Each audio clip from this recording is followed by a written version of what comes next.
Sir Dan, may sinampahan na po kayong kaso. Sino po at anong mga kaso?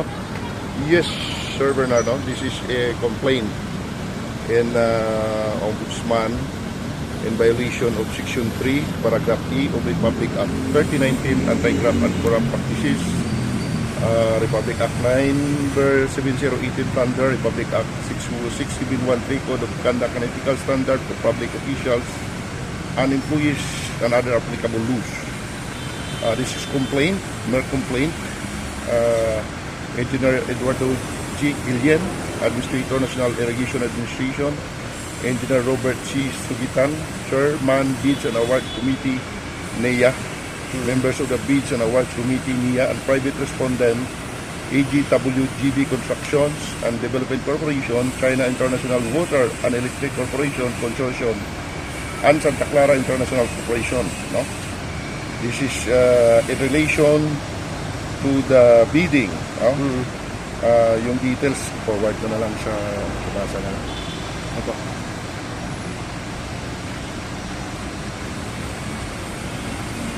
Sir, kung tatanungin po, ano pong basihan? Meron ba kayong mga ebidensyang hawak na magpapatunay kaugnay dito sa mga isinampan ninyong kaso? Yes, no, this evidence is based on the records, no, documents, no, coming from the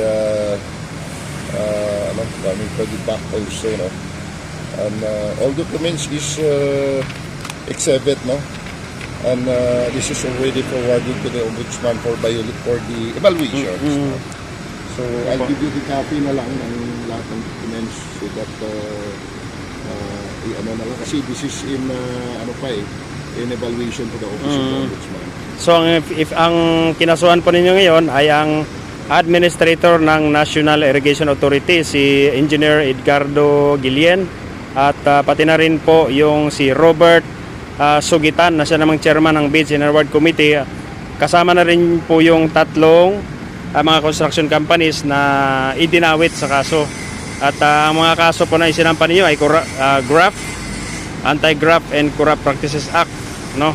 At saka yung plunder. Sir Jan. Sir Bernardo.